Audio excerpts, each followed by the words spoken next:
Hi hello good morning welcome to my channel. ಬನ್ನಿ ಇವತ್ತು ghee rice ಮತ್ತು chicken gravy ಯಾವ ರೀತಿ ಮಾಡೋದು ನೋಡೋಣ. ಮೊದಲಿಗೆ ಶುಂಠಿ, ಬೆಳ್ಳುಳ್ಳಿ, ಸಾಂಬಾರು ಸೊಪ್ಪು, ಹಸಿಮೆಣಸಿನ್ಕಾಯಿ, ಕಾಯಿ ತುರಿ, ಚಕ್ಕೆ ಲವಂಗ ಹಾಕಿ ಒಂದು ಮಿಕ್ಸರ್ ಗ್ರೈಂಡ್ಗೆ ಹಾಕಿ ರುಬ್ಕೊಳ್ಳಿ.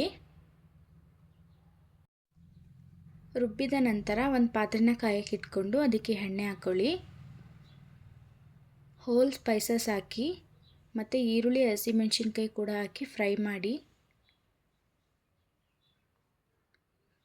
ಈರುಳ್ಳಿ ಕಲರ್ ಬ್ರೌನ್ ಆಗೋ ತನಕ ಫ್ರೈ ಮಾಡಬೇಕು. ಇದನ್ನು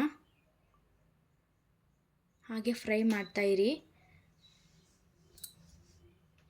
ಫ್ರೈ ಆದಮೇಲೆ ಒಂದು ಟೊಮೊಟೊನ ಕಟ್ ಮಾಡಿ ಹಾಕಿ. ಟೊಮೊಟೊನೂ ಕೂಡ ಸಾಫ್ಟಾಗಿ ಬೇಯಬೇಕು, ಅಲ್ಲಿ ತನಕ ಫ್ರೈ ಮಾಡಿ. ಅದು ಫ್ರೈ ಆದಮೇಲೆ ಕೊತ್ತಂಬರಿ ಹಾಗೂ ಪುದೀನ ಸೊಪ್ಪನ್ನು ಕೂಡ ಹಾಕಿ.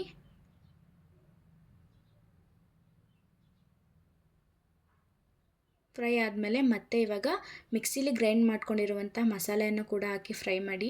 ಅದು ಹಸಿ ವಾಸನೆ ಹೋಗಬೇಕು, ಅಲ್ಲಿ ತನಕ ಕೂಡ ಫ್ರೈ ಮಾಡ್ಕೋಬೇಕು. ಫ್ರೈ ಆದಮೇಲೆ ನಿಮಗೆ ಎಷ್ಟು ಬೇಕಾಗುತ್ತೆ ಅಷ್ಟು ನೀರನ್ನು ಹಾಕಿ. ಹಾಟ್ ವಾಟರ್ ಹಾಕಿ, ಕೋಲ್ಡ್ ವಾಟರ್ ಏನು ಹಾಕಬೇಡಿ. ಮತ್ತು ಹಾಫ್ ಆನ್ ಅವರ್ ಅನ್ನೋ ಹಾಗೇ ಅಕ್ಕಿನ ನೆನೆಸಿಟ್ಕೊಂಡಿದ್ದೆ ನಾನು, ಅದನ್ನು ಇವಾಗ ಹಾಕ್ತಾಯಿದ್ದೀನಿ. ಅಕ್ಕಿ ನೆನೆದ್ರೆ ತುಂಬ ಉದ್ದುದ್ರಾಗಿ ಬರುತ್ತೆ ಅನ್ನ, ಅದಕ್ಕೋಸ್ಕರ ಅಕ್ಕಿನ ನೆನೆಯಬೇಕು. ಇವಾಗ ಕೊನೆಯದಾಗಿ ತುಪ್ಪ ಮತ್ತು ಕೊತ್ತಂಬರಿ ಸೊಪ್ಪನ್ನು ಹಾಕಿ ಚೆನ್ನಾಗಿ ಮಿಕ್ಸ್ ಮಾಡಿ.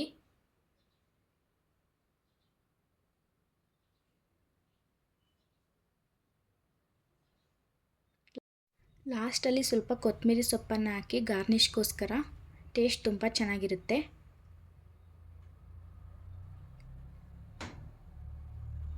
Ghee rice recipe is ready.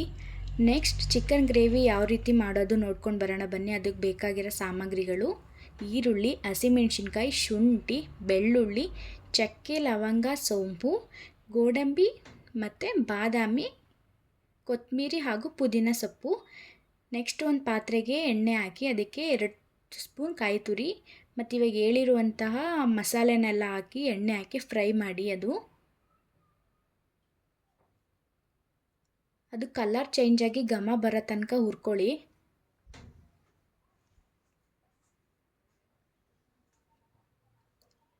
Fry ಆದ ನಂತರ ಅದನ್ನು ಹಾರಕ್ಕೆ ಅಂತ ಬಿಡಿ, ಅದು ಕೂಲ್ ಆಗಬೇಕು. ನೆಕ್ಸ್ಟ್ ಇವಾಗ ಒಂದು ಪಾತ್ರೆಗೆ ಎಣ್ಣೆ ಹಾಕಿ ಅದು ಕಾದಾದ ನಂತರ ಚಿಕನ್ ತೊಳೆದಿರುವಂತಹ ಚಿಕನ್ ಹಾಕಿ ಫ್ರೈ ಮಾಡಿ. ಒಂದು ಪ್ಲೇಟ್ ಮುಚ್ಚಿ ಈಗ ಅದನ್ನು 5 ಮಿನಿಟ್ಸ್ ಕುಕ್ ಮಾಡೋಕ್ಕೆ ಬಿಡಿ, ಯಾಕಂದರೆ ಚಿಕನಲ್ಲಿ ಇರುವಂತಹ ನೀರಂಶ ಎಲ್ಲ ಬಿಟ್ಕೋಬೇಕು.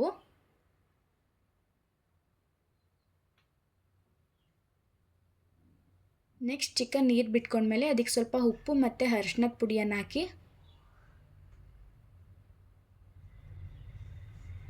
ಇವಾಗ ಹೇಳಿರೋ ಮಸಾಲೆಯನ್ನೆಲ್ಲ ಗ್ರೈಂಡ್ ಮಾಡಿ ಚಿಕನ್ಗೆ ಫ್ರೈ ಮಾಡಿ ಹಾಕ್ಕೊಂಡು, ಮತ್ತು ಸ್ವಲ್ಪ ಗರಂ ಮಸಾಲೆಯನ್ನು ಕೂಡ ಹಾಕಿ, ಚಿಲ್ಲಿ ಪೌಡರ್, ಸ್ವಲ್ಪ ಅರಿಶಿನದ ಪುಡಿ, 3 ಕೂಡ ಹಾಕಿ ಫ್ರೈ ಮಾಡಿ.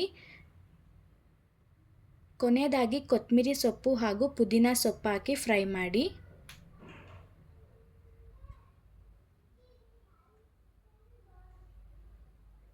ಕೊನೆಯದಾಗಿ ಕುಡ್ಲು ಅಥವಾ ಚಾಕನ್ನು ಕಾಯಿಸ್ಬಿಟ್ಟು ಹಾಕಿ. ನಮ್ಮ ಹಳ್ಳಿ ಕಡೆ ಎಲ್ಲ ಹಾಕ್ತಾರೆ, ಯಾಕಂದರೆ ಕಾಲ್ಧೂಳೆಲ್ಲ ಆಗಿರುತ್ತೆ ಅಂತ ಹೇಳಿ. ಕೊನೆಯದಾಗಿ ಹೀಗಿದೆ ರೆಸಿಪಿ ನೋಡಿ, ತುಂಬ ಚೆನ್ನಾಗಿದೆ ಚಿಕನ್ ಗ್ರೇವಿ. ಯಾರೂ ಕೂಡ ಟ್ರೈ ಮಾಡಿಲ್ಲ ಅಂದರೆ ನೀವು ಒಂದ್ಸಲ ಇದೇ ಥರ ಟ್ರೈ ಮಾಡಿ. ಬನ್ನಿ ನಮ್ಮ ಮಕ್ಕಳನ್ನ ಹೇಗಿದೆ ರೆಸಿಪಿ ಅಂತ ಕೇಳೋಣವಾ.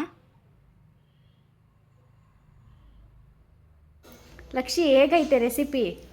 ಚಿಕನ್ ಸೂಪರ್ ಆಗೈತೆ. ಚಿಕನ್ ಗೊಜ್ಜು ಮತ್ತು ಗೀ ರೈಸ್. ಪೋಷು, ಹೇಗೈತೆ ರೆಸಿಪಿ? ಹೇಗೈತೆ? ಸೂಪರ್ ಆಗೈತೆ ಚಿಕನ್ ಗೊಜ್ಜು ಮತ್ತು ಗೀ ರೈಸ್. ಸೂಪರ್ ಆಗೈತೆ.